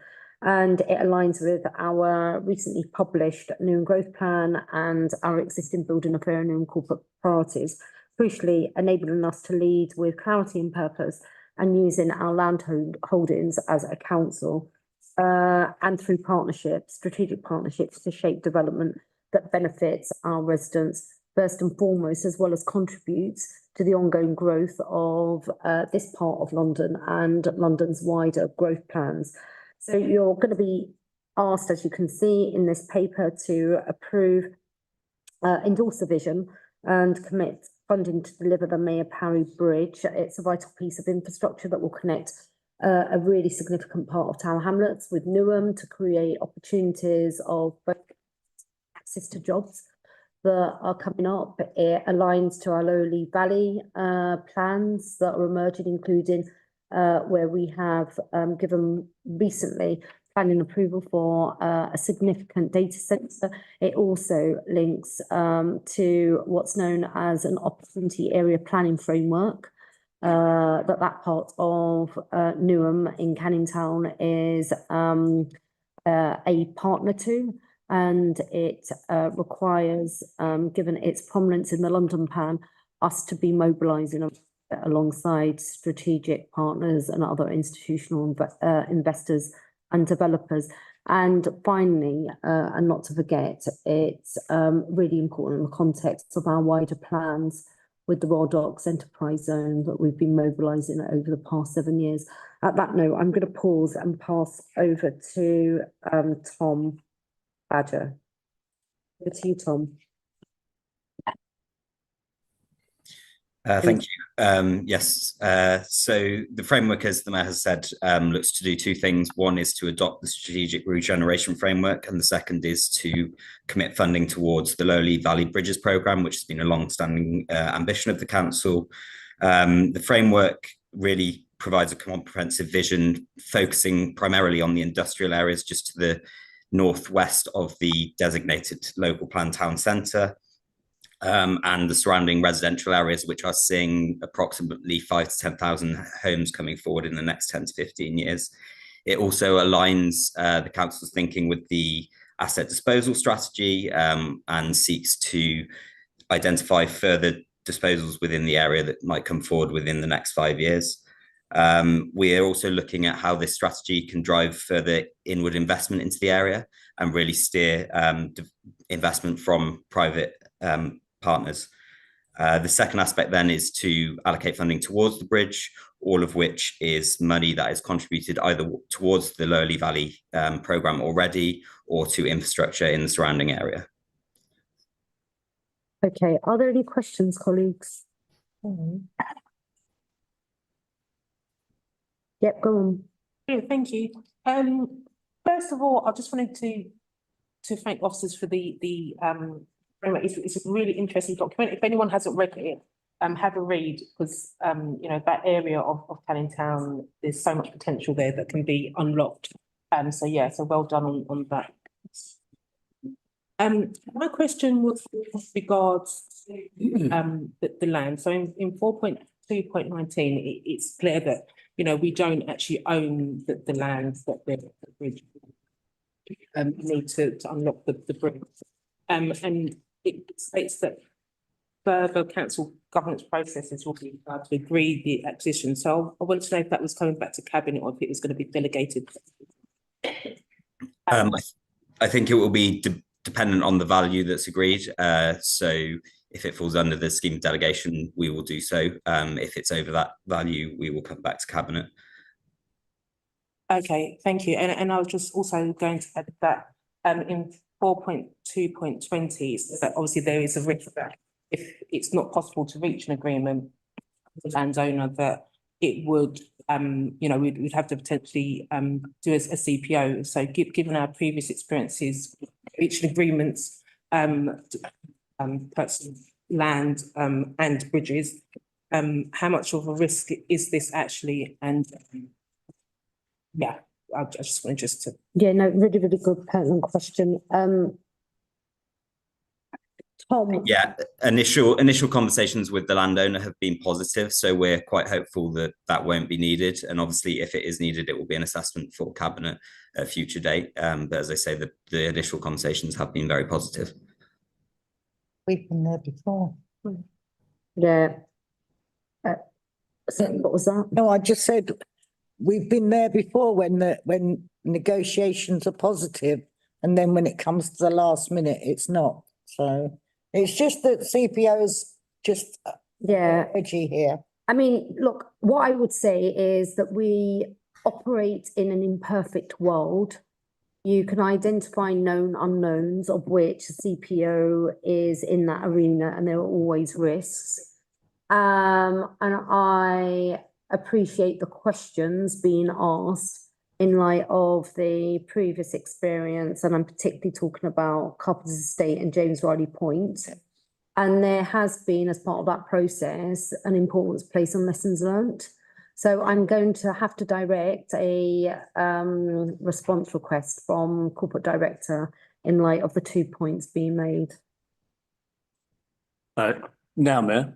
Yes, please. Of course, sorry. I'm happy to respond to that. So the report states actually that the writing of the report itself and seeking approval for budget strengthens the negotiations with the landowner, because for the landowner it seems incredible project timescale. You're absolutely right, of course. Most negotiations start off fairly positively. Many do conclude happily as well, to Councillor Ruiz, and some don't. But I think what this paper sets out is a clear positive direction of travel, but A and B if negotiations aren't reach suitable. Okay. Right. Any other questions, colleagues? Right, Councillor Rita Chadha. And I welcome all the space. We can think, even like any town centre, whilst it may be defined in the local plan, probably isn't as well customised and socialised to residents. So some clarity on what that means in the regeneration context, not now, but when there's time. And then the other issue, of course, is Rathbone Market. It would be remiss of me not to say that residents should be integrated to the market. They also like to see vitality put behind that rather than just Correct. Yeah. Mayor, I'm happy to pick that up as an action. I've spoken to the team on working with residents and some of those businesses to see what sort of package of support we can provide. Yeah, and it's going to be something that in one of our previous discussions about this and about the border points Rita's raised, I've already agreed that at a future CAN meeting we'll raise it with Darren and the team by way of a follow-up to our discussions around the wider town centres and high street strategy. And just putting various things that are happening in terms of council activity together. Sorry, Yanni, did you want to say anything if it's relevant to the cabinet paper as opposed to the broader discussion? Because I think. Okay. Yeah, well, I can respond on the questions, but we can pick that up separately. Yeah. Okay. Thank you very much. Okay. Are there any other questions? No. All right. So let's move on to the recommendations. So again, a number of recommendations set out on big page number 414. And I'm just going to draw colleagues' attention to those and just state a request for agreement in the affirmative.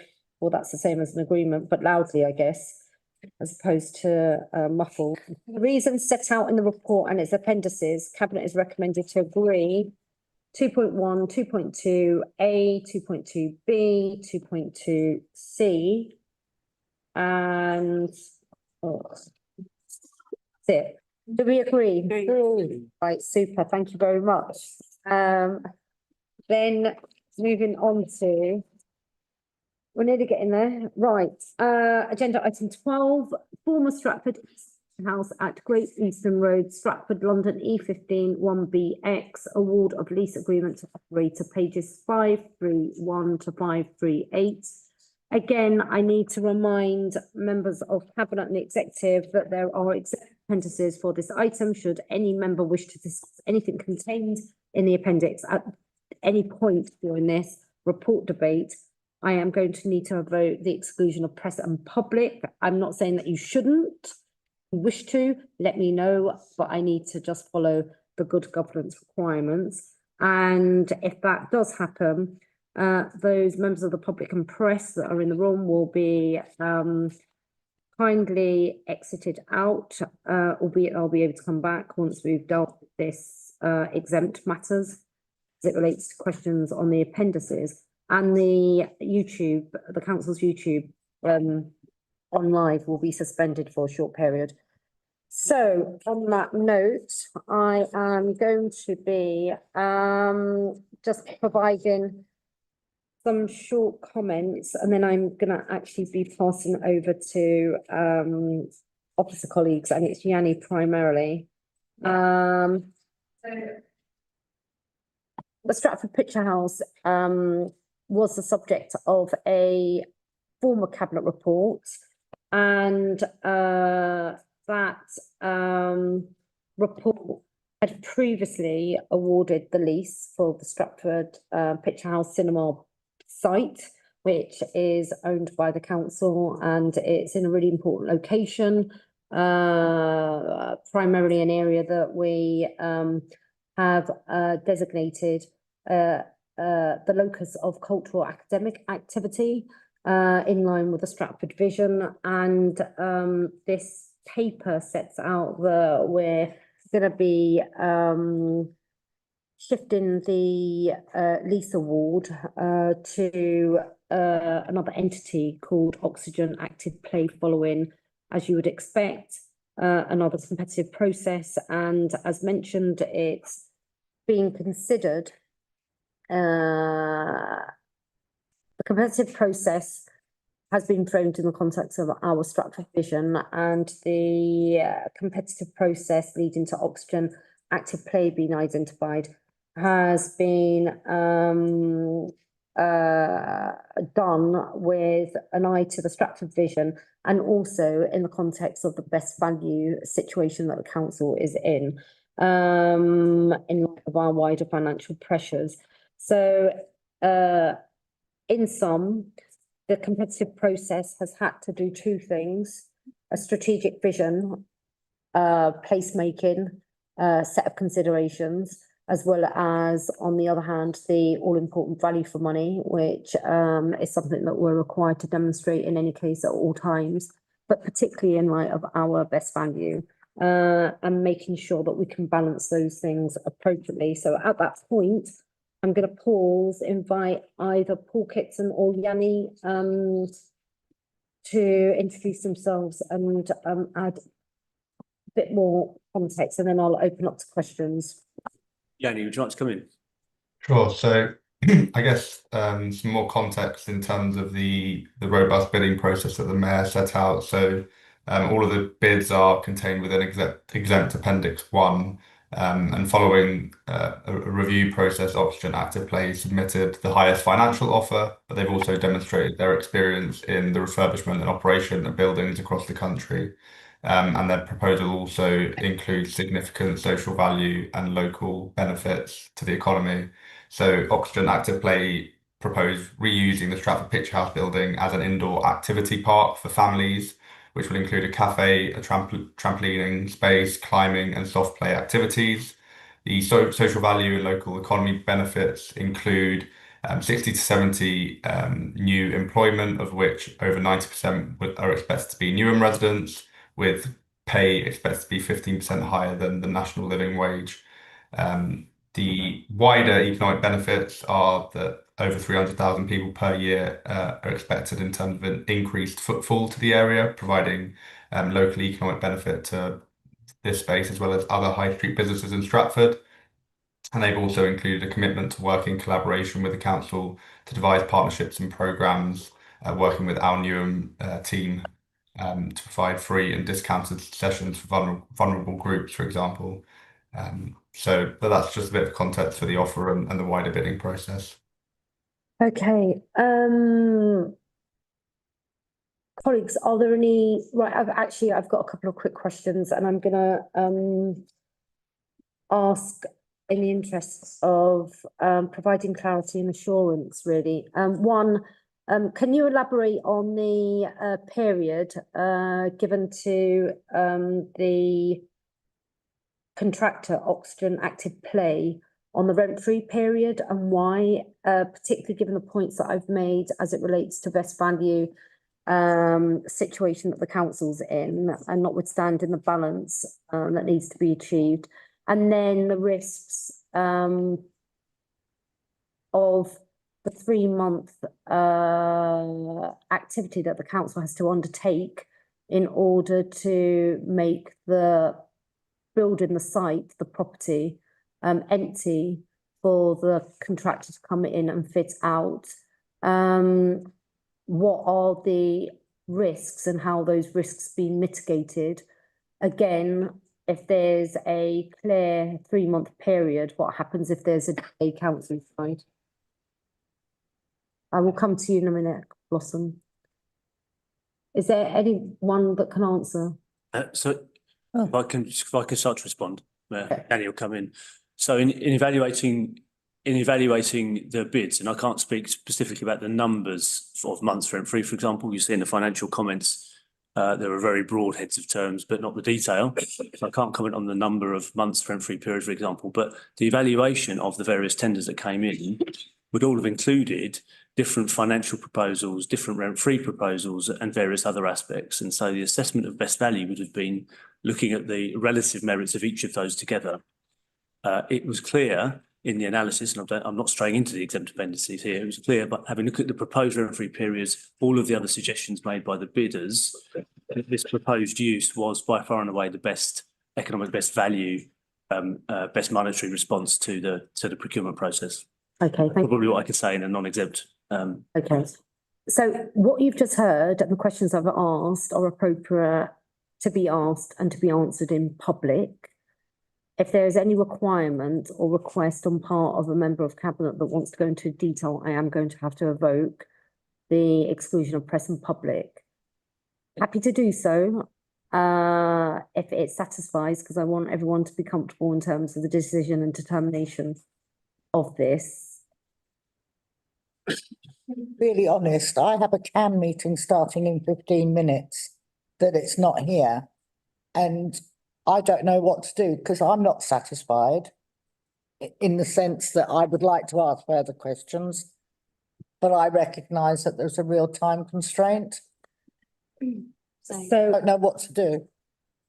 Yeah, so I'm really sorry. I know that you've got a meeting at 1 o'clock, but by virtue of you not being satisfied, it would be really inappropriate for me to continue having this discussion on this cabinet paper and requesting a decision. So I'm going to now evoke the exclusion of press and public. So could we just pause for a few minutes? Mayor, sorry, is there an option to defer this paper to another meeting? Yeah. Or would that be an interest? No, we need to just get it resolved now because I think there are also financial risks for the council keeping a site vacant.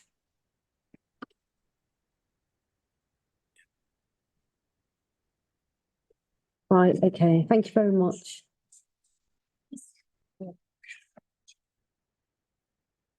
Joy. It'd be really helpful if the press actually sat in the middle table, then we would know that they were press. Okay, so for future reference, I don't know what the area is designated for. So Joy, have you? Pete Lansman's it. It's always sat in the middle table. Yeah. Paul, could you? And they will, so we're going to exempt section.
There's members of the public and press that have been waiting whilst we adjourned for a short while. Thank you for your patience.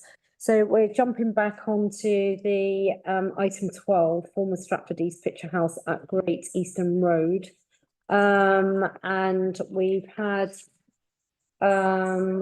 presentation on the details alongside some questions being asked, and then we adjourned just to take some of those questions. And now we're back, and I'm going to move straight to the recommendations as set out on page 533. For the reasons set out in the report and its appendices, Cabinet is recommended to agree to 2.1, approve entering into a lease agreement with OFJ London Limited, trading as Oxygen Active Play, to occupy and operate the council-owned asset at former Stratford East Picture House, Stratford London E15 1X, known as former Stratford East Picture House in the rest of the report. And then 2.2, delegate authority to the corporate director for inclusive economy, housing and culture to agree terms of the lease disposal in consultation with the lead member for inclusive economy, strategic housing and culture, and the cabinet member for finance and resources. Is that agreed? Agreed. That's unanimously agreed. Thank you. Now moving on to agenda item 13. This is the paper relating to award of highways framework contracts. And I'll invite Councillor Sarah to paper. Thank you very much, Chair. This paper is asking for us to go into contract for our road designs of our streets. We are committed to improving the environment in the borough and ensuring people have choices of how they travel. So it's really important that we have the necessary resources and support to place to deliver on our commitment for its day-to-day repairs, long-term maintenance, or bigger projects to improve the design and look of our public areas. This proposal will bring a team of contractors and professional service suppliers that will help design our urban realm, deliver our reactive maintenance works, major works, including full resurfacing of roads and redesign of streets as part of larger project work, through to smaller repairs such as potholes, etc. We keep our promise to ensure roads and pavements are safe and well maintained.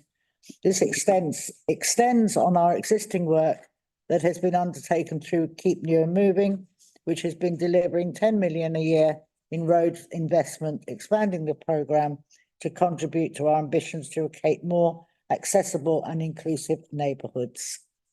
And Paul Gannon is here. Okay, are there any pertinent sort of points that you want to raise about this paper? Yeah, of course. Just one thing to begin with, just to point out, these are zero value contracts, so they will only be spent on when budgets are put in place for them, and we've gone through the proper booking process to allow for those spends to be. Thank you very much. Are there any questions relating to a contract with a combined total value of £150 million through the lifetime of the contracts? Councillor Blossom Young.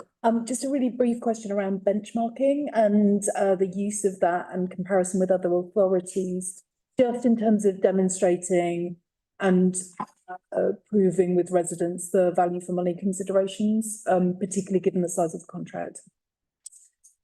Okay, any comments, officers? Yes, please. Yes, so prior to the exercise, we have done a benchmark exercise. I can't get to look at this in the executive headings, we will have a look there, so what we based on other framework contracts that were on. So also existing framework contract. Thank you very much. Okay, right, so colleagues, again, in the interest of time, I'm just going to move straight to the recommendations as set out on page number 540 and 541. Can we all agree to the recommendations 2.1, 2.2, 2.3 and 2.5? 2.4. Is that agreed? Agreed. Thank you very much. Now moving on to agenda item. Proposed 5-year replacement strategy for the council's fleet and plant. Okay, fine. Over to you, Sarah. Me. Whitworth, sorry. Yes, I'll be brief, Chair. Yeah, this report seeks Cabinet approval to initiate a 5-year vehicle procurement programme through a series of tenders valued up to £25 million over the next 5 years. At this stage, it's not been possible to introduce a fully electrified fleet because of the lack of infrastructure and funding to provide this infrastructure at the Folkestone Road depot, and also for the high cost of electric vehicles at this stage, which we hope will be lower in future years. However, this investment will directly support the delivery of Newham's Air Quality Action Plan and ensure the council's fleet remains compliant with the legal requirements of the London Plan's ultra emission zone. ULEZ. I'll stop there, Chair. Right, are there any questions, colleagues? Councillor Blossom Young. Really just, I really welcome this report and makes complete sense to undertake this work. I wondered where the opportunities might be to assess the size of the fleet as it currently stands, and whether there were opportunities through this work to look at reducing that. And okay. Do you like it to? Yeah, please. So we're going to do a piece of work before any procurement commences, where we'll work with the transformation team, the fleet service team, obviously play a key role around providing data, to review the existing vehicles and plant that each individual service has and look at whether they are still necessary based on the services that we're operating today. Bearing in mind that services may well have changed since the last time vehicles were procured, so that'll be across the board. I mean, there are opportunities to look at whether services can share vehicles or individuals within services can share vehicles. In waste, we currently double shift our fleet to maximise the value of that asset. So 6 people use that one vehicle. So they're the sort of opportunities we'll be looking at. Okay, thank you very much. Right, are there any other questions, colleagues? No? All right, fine. So we're going to be moving on to the on big page number 551 and 552, and that's Mayor and Cabinet recommended to 2.1 approve replacement of the vehicle set out Para 4.4.4 over a 5-year period at a maximum cost of £25 million. Noting that where a needs analysis identifies reduction in fleet numbers is appropriate, this will be implemented.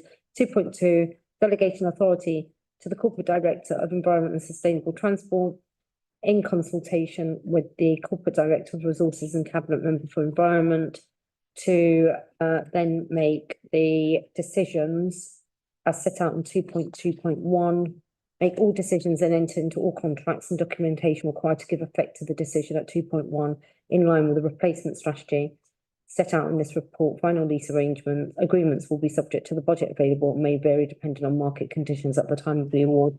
Are we in agreement? Agreed.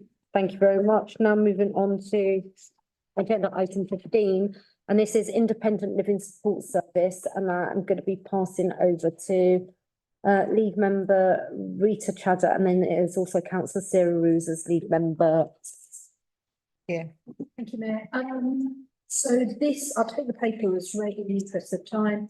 This is a statutory service that we're obligated to provide to at least 2,000 residents at the moment, and this paper is asking for to extend the framework agreement.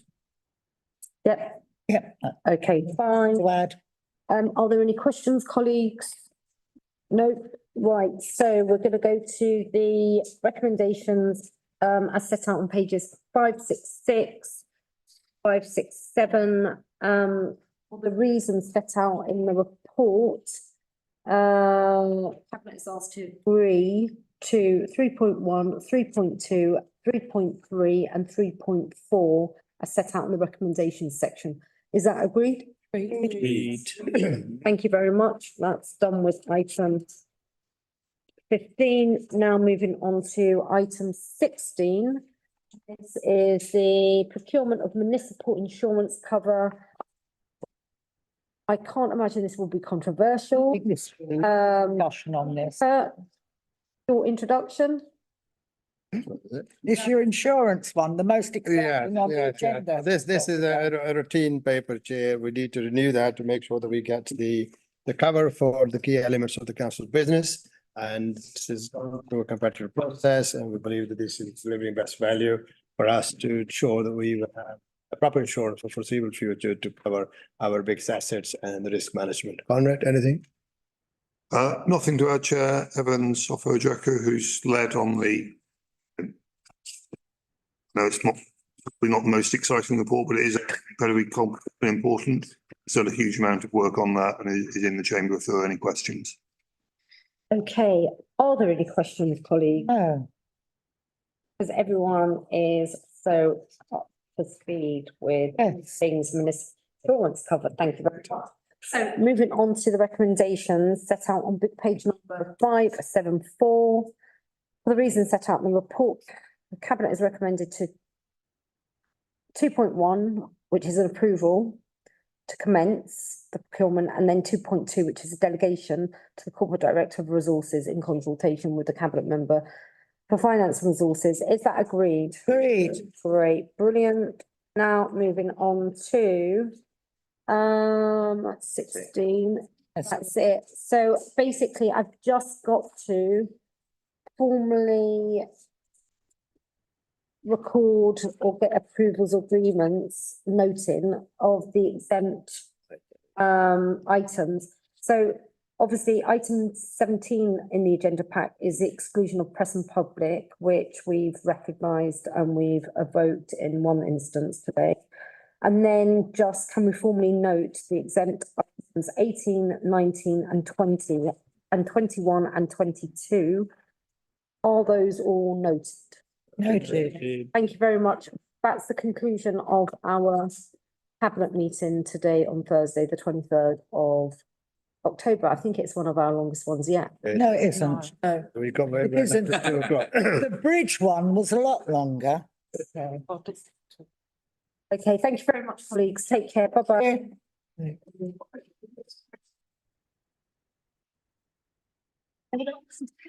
This is-